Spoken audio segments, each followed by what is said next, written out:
नमस्कार, मैं दीपक शर्मा और मेरे YouTube मंच पर आपका स्वागत। दोस्तों, जंगल का नियम है कि जब शेरनी शिकार पर निकले तभी उसके बच्चों पर हमला बोल दो। यही जंगल राज है और ऐसा ही जंगल राज आज देश की सियासत में देखने को मिल रहा है। अब जरा गौर करिए, ममता बनर्जी पिछले 5 साल में पहली बार जब वो एक सरकारी दौरे पर यूरोप की यात्रा पर निकली, ठीक उनके पीछे उनके भतीजे को ईडी ने घेर लिया, ईडी ने घात लगा दी।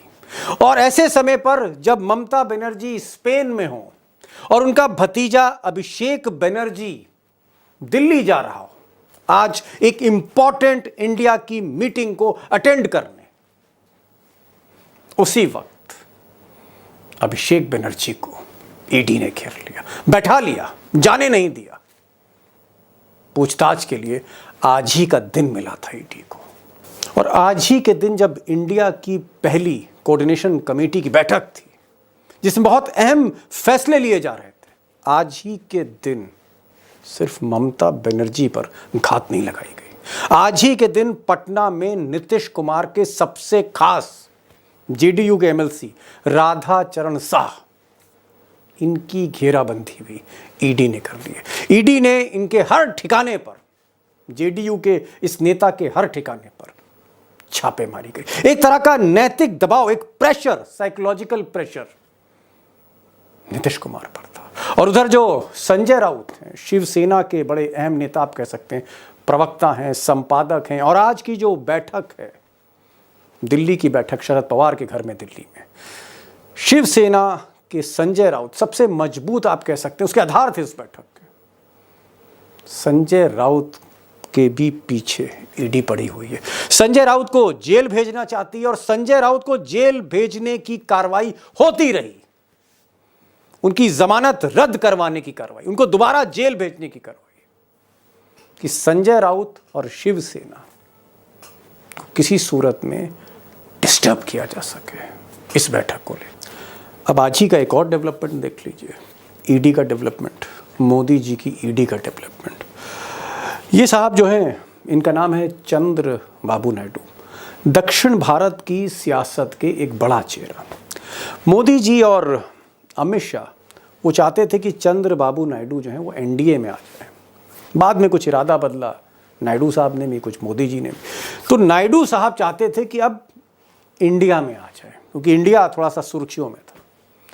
और तभी नायडू बाबू को आंध्र प्रदेश की सीआईडी के जरिए गिरफ्तार कराया गया, जेल भेजा गया।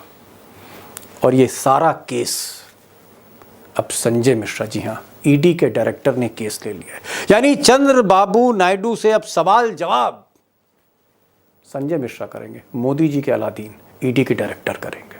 अब इस जंगल राज की एक बात तो बेहद साफ है कि अगर कोई भी इंडिया में है, यानी कोई भी राजनीतिक दल, विपक्षी दल इंडिया का सदस्य है, तो उस पर छापेमारी होगी, अगर गुंजाइश होगी तो जेल भेजा जाएगा। और जो लोग इंडिया में जाना चाहते, जैसे नायडू बाबू इंडिया में जाने की इच्छा जाहिर कर रहे थे, तो उनको भी जेल भेजो। ये है जंगल राज। और ये लिस्ट इतनी लंबी है दोस्तों, इतनी लंबी लिस्ट है। ये तो मैंने सिर्फ आपको एक झांकी दिखाई।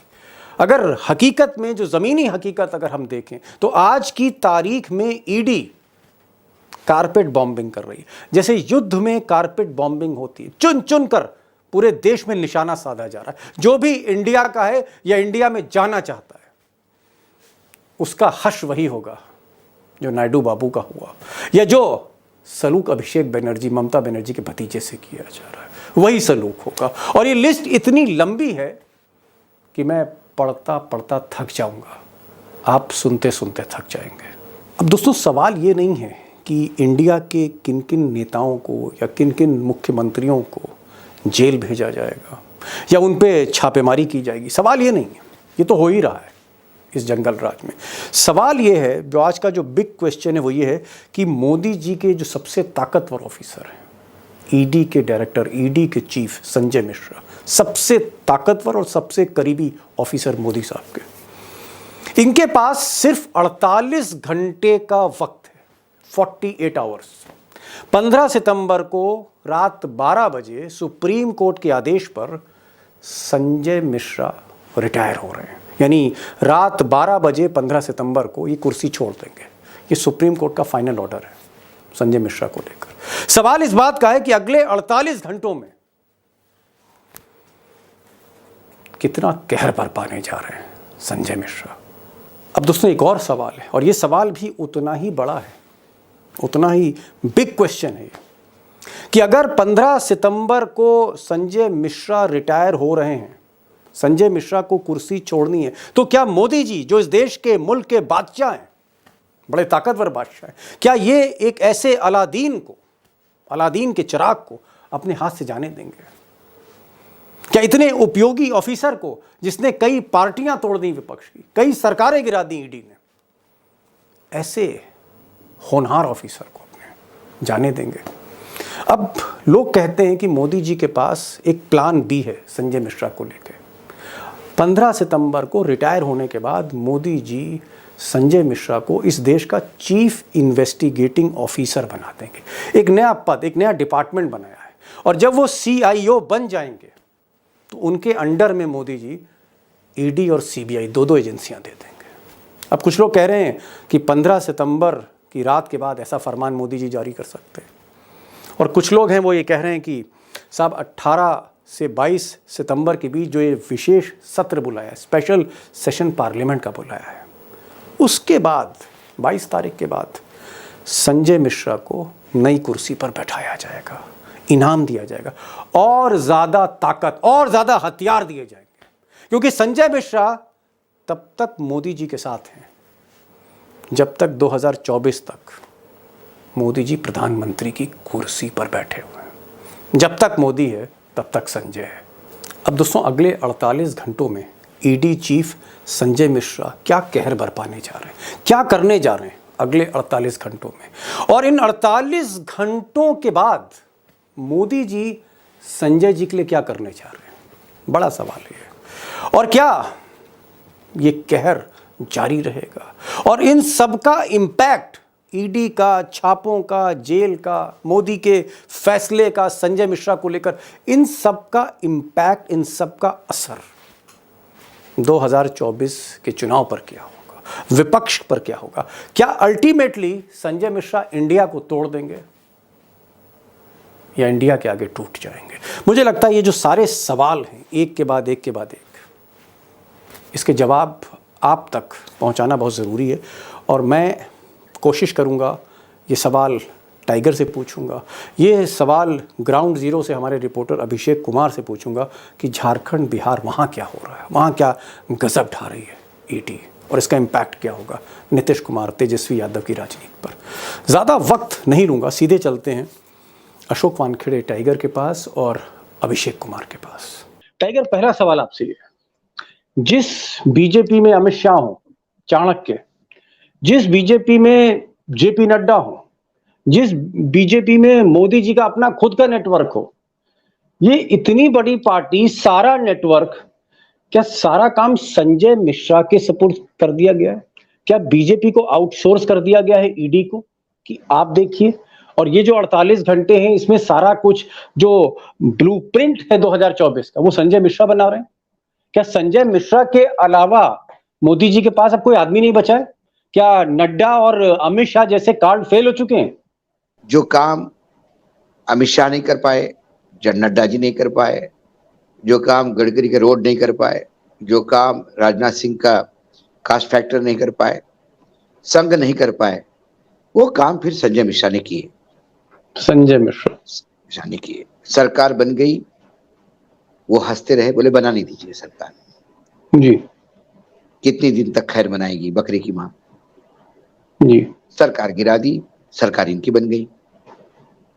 तो बिना बैलेट पेपर के या ईवीएम मशीन के जन समर्थन प्राप्त किए यदि कोई आपको सरकार देता है दीपक भाई, तो वो सबसे बड़ा होगा, और उसने डिलीवरी दी है। एक आध दो जगह चुका है वो, एक राजस्थान यदि उनके हाथ में नहीं आया तो बाकी संजय मिश्रा फेल किए। खेला, जहां खेला वहां कर दिया खेला।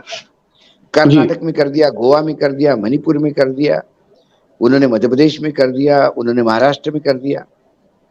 कहाँ खेला नहीं जी गया? जी। एक चीज टाइगर यहाँ पूछना चाह रहा हूँ आपसे, मैं एक एक सवाल, मैं सॉरी इंटरप्ट कर रहा हूँ, एक सवाल अगर हम आज के ही देखें, आज पहली बैठक होनी थी इंडिया की, first meeting of the coordination committee, जहां पर सीट का एडजस्टमेंट, सीट शेयरिंग का फॉर्मूला और भी बहुत से जो रैलियां करनी, मतलब आज इंडिया का पहला ऐसा एजेंडा सेट होने जा रहा था जो देश की राजनीति की धारा को बदलने की कोशिश कर रहा था। लेकिन आज इस इंपॉर्टेंट मीटिंग में मैं देख रहा हूं कि अभिषेक बनर्जी, उन्हीं को नोटिस दे दिया, उन्हीं को घेर लिया। ईडी ने कहा नहीं नहीं, आप दिल्ली बाद में जाइएगा, पहले हमारे दफ्तर आइए वरना जेल भेजा जाएगा आपको।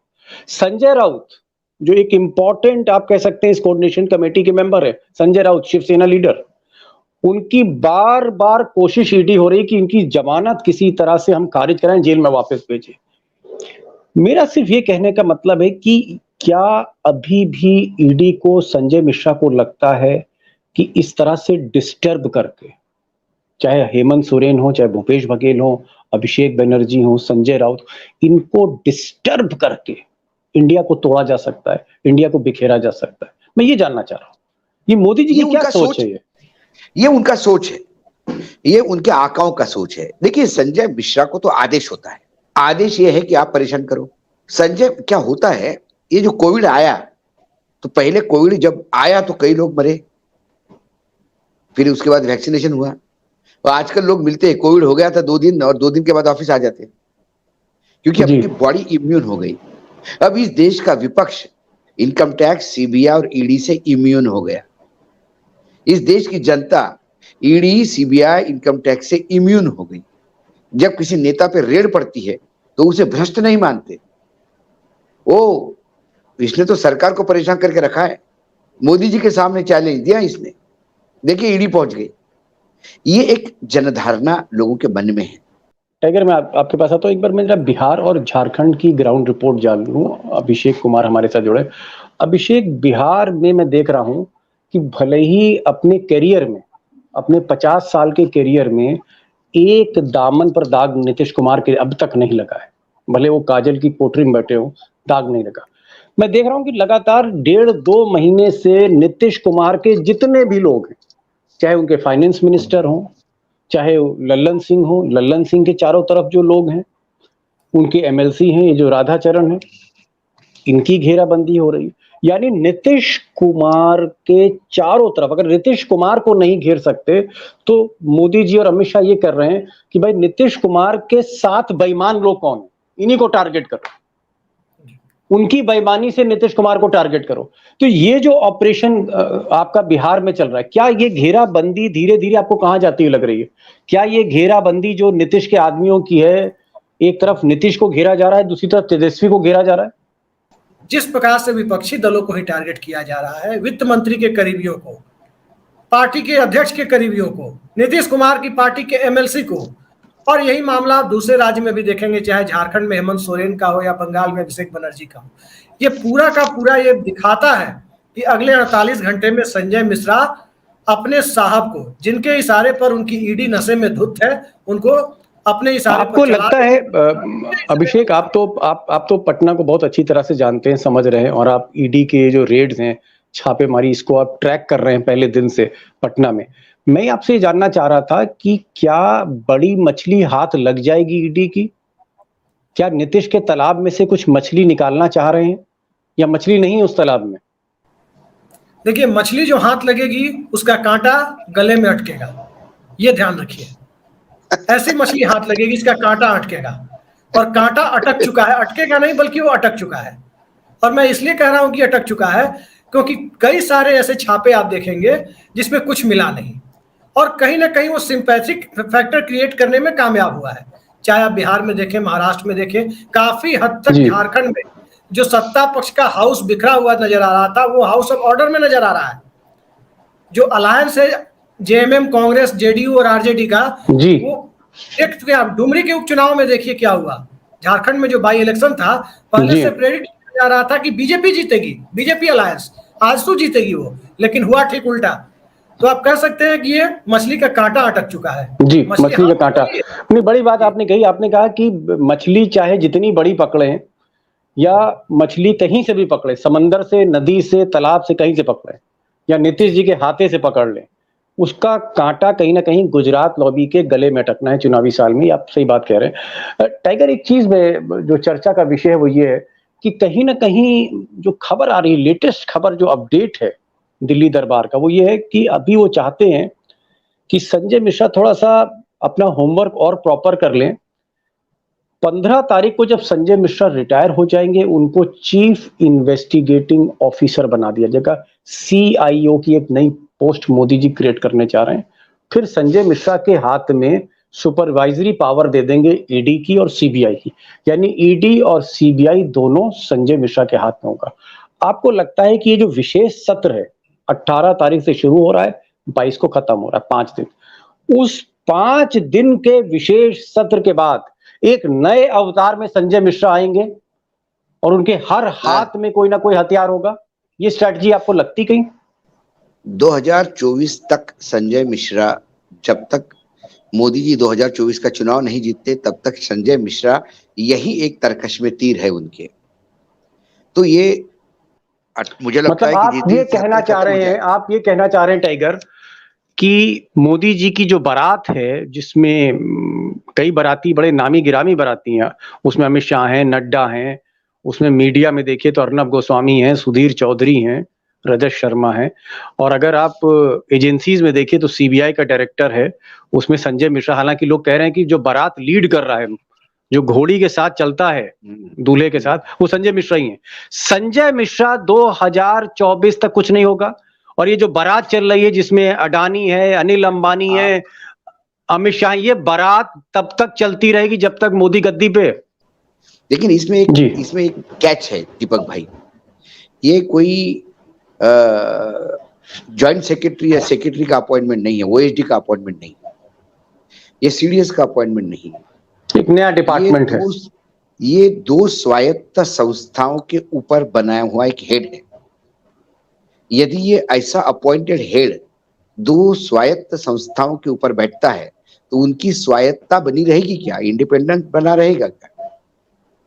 तो सुप्रीम कोर्ट कैन इंटरवेन, क्योंकि सीबीआई के डायरेक्टर का अपॉइंटमेंट कोई प्राइम मिनिस्टर नहीं करते, उसमें लीडर ऑफ अपोजिशन और सर्वोच्च न्यायालय के न्यायाधीश होते हैं, क्योंकि आप उसमें ट्रांसपेरेंसी रखते हैं। अब वो आदमी इनडायरेक्टली यदि संजय मिश्रा को अपॉइंट करे जिन्हें प्राइम मिनिस्टर ने अपॉइंट किया है, तो फिर इसकी स्वायत्तता कहां चली गई? तो स्वायत्तता के नाम पे हो सकता है उसको स्टक डाउन करे, लेकिन मोदी जी भी जिद पे अड़े हैं।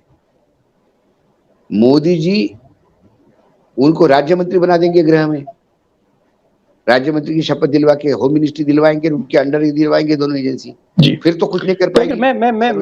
मैं आपकी बात समझ रहा हूँ टाइगर, और समय भी कम है। मैं एक ये समझ गया कि संजय मिश्रा जब तक मोदी हैं, जब तक तोते में जान है, तोता है, जब तक मोदी जी गद्दी पे बैठे हैं, संजय मिश्रा को पास सारी ताकत रहेगी, और इस ताकत का वो पूरा इस्तेमाल कर रहे हैं। जिसको चाहें जेल भेज दें, जिसके चाहें घर में छापा डाल दें। तो वो खैर हमारे बस में नहीं है, ना आपके बस में, किसी के बस में नहीं। संजय मिश्रा आज की तारीख में मोदी के सबसे ताकतवर अफसर हैं। सारी ताकत मोदी ने दे रखी है, और वो अपनी ताकत दिखा रहे हैं। किसी को भी अरेस्ट करके जेल भेज देते हैं, ये हम लोग जानते हैं। मेरा सवाल दूसरा है। मेरा सवाल टाइगर ये है, आप अभी महाराष्ट्र के सघन दौरे से लौटे हैं, बार बार महाराष्ट्र जा रहे हैं, आप विदर्भ जा रहे हैं, आप कोंकण एरिया जा रहे हैं, आप बॉम्बे जा रहे हैं, आप थाने जा रहे हैं, कोल्हापुर जा रहे हैं, पूरा महाराष्ट्र आपने छान दिया है। महाराष्ट्र में ईडी ने 2 पार्टियां तोड़ी, एनसीपी को तोड़ा ईडी ने, संजय मिश्रा ने, और शिवसेना को तोड़ दिया, दोनों स्प्लिट कर दिया, सरकारी गिरा दी। महाराष्ट्र में संजय मिश्रा के एक्शन का क्या असर है? That is the multi million question. उनके दोनों एक्शन का इंपैक्ट ये है कि इतनी मेजॉरिटी में सरकार होने के बावजूद अजित पवार और Eknath Shinde, original Shiv Sena, original NCP, तथाकथित और सबसे ताकतवर बीजेपी जो 106 सीटें लेके बैठी हुई है हाउस में, ये सब कुछ होने के बावजूद भी मुंबई म्युनिसिपल कॉर्पोरेशन या पुणे म्युनिसिपल कॉर्पोरेशन या ठाणे म्युनिसिपल कॉर्पोरेशन की चुनाव करवाने की औकात नहीं है, क्योंकि जी इतना बुरी तरह से मिसफायर हो गए हैं दोनों एक्शन ईडी के जी कि जो कोंकण और मुंबई तक सीमित थे वो महाराष्ट्र के नेता हो गए। जो पश्चिम जी महाराष्ट्र तक सीमित थे उनको विदर्भ में भी लाखों लोग देखने आते हैं। जी शिवसेना उद्धव ठाकरे परिवार में एक जान फूंक दी ईडी ने। उनको तो संजय मिश्रा का फोटो लगा के रोज हार फूलों से उसका स्वागत कर लेना चाहिए। तुम ही हो माता पिता, तुम ही हो।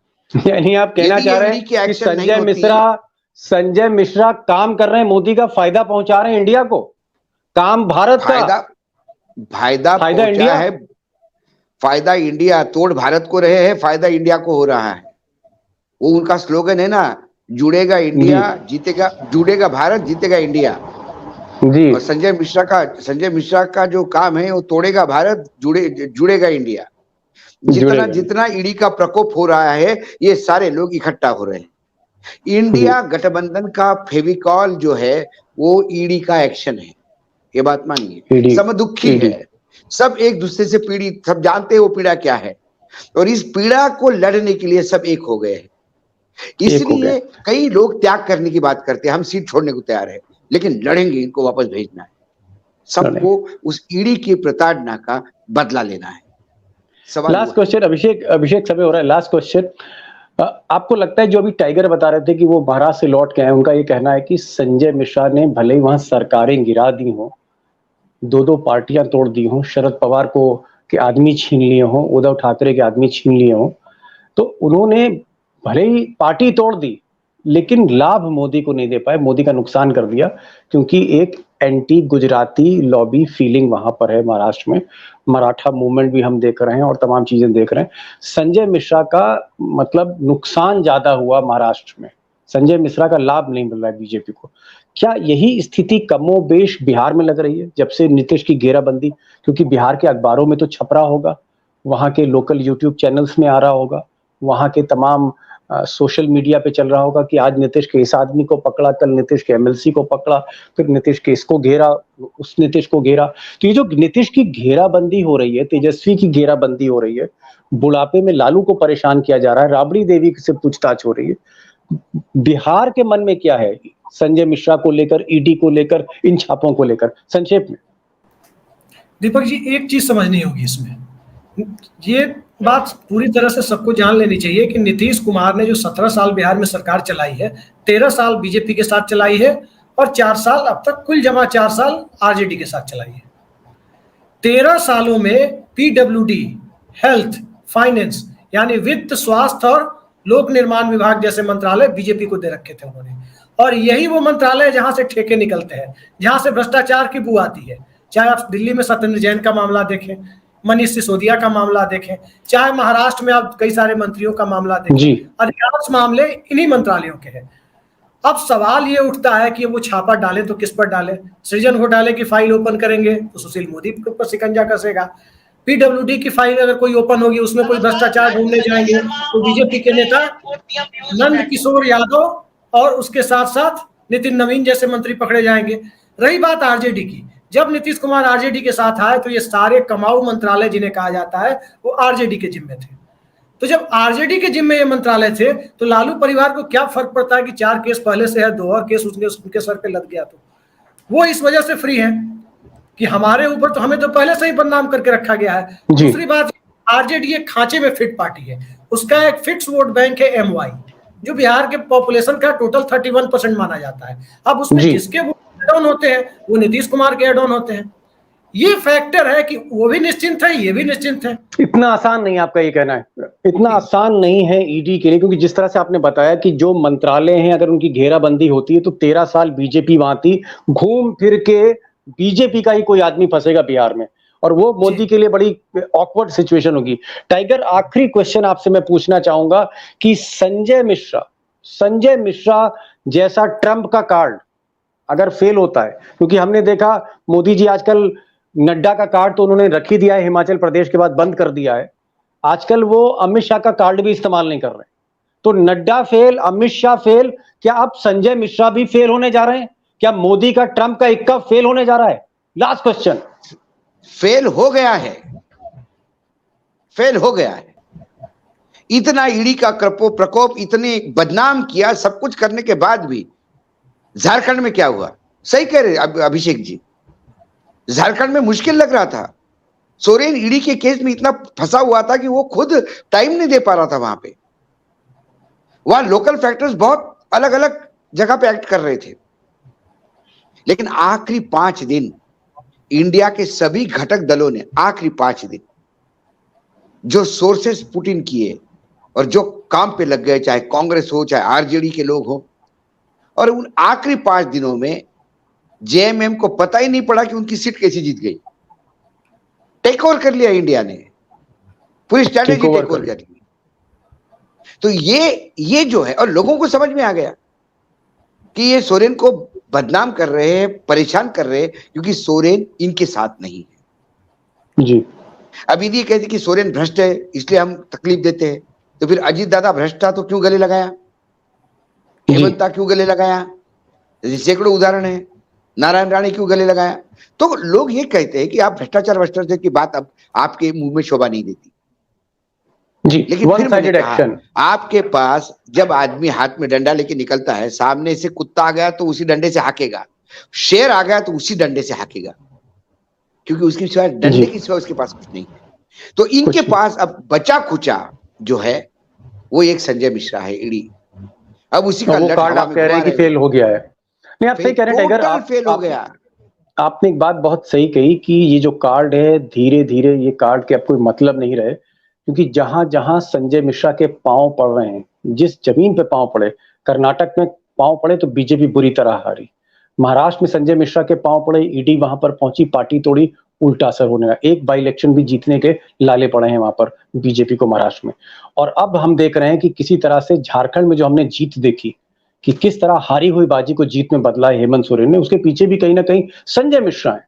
तो संजय मिश्रा को लेकर मुझे ऐसा लगता है कि क्योंकि संजय मिश्रा निष्पक्ष नहीं, एक तरफा कार्रवाई करते हैं, इसलिए उनकी साख नहीं हो। जब साख नहीं होती है तो जनता को समझने में, जैसे आपने पहले भी कहा कि पब्लिक है सब जानती, पब्लिक जान गई है कि संजय मिश्रा का ये जो कार्ड है ये कम से कम मोदी का एक फ्रंट है। ईडी अब वो ईडी नहीं रही, एक्सटॉर्शन डिपार्टमेंट हो गया है। और मुझे लगता है कि मोदी इसी पसोपेश में है कि अगर संजय मिश्रा आने वाले 48 घंटे में कोई बड़ा नतीजा नहीं दे पाए तो हो सकता है सत्र के बाद संजय मिश्रा पर भी ये गुजरात लॉबी विचार करे कि इनको बनाया भी जाए कि ना बनाया जाए।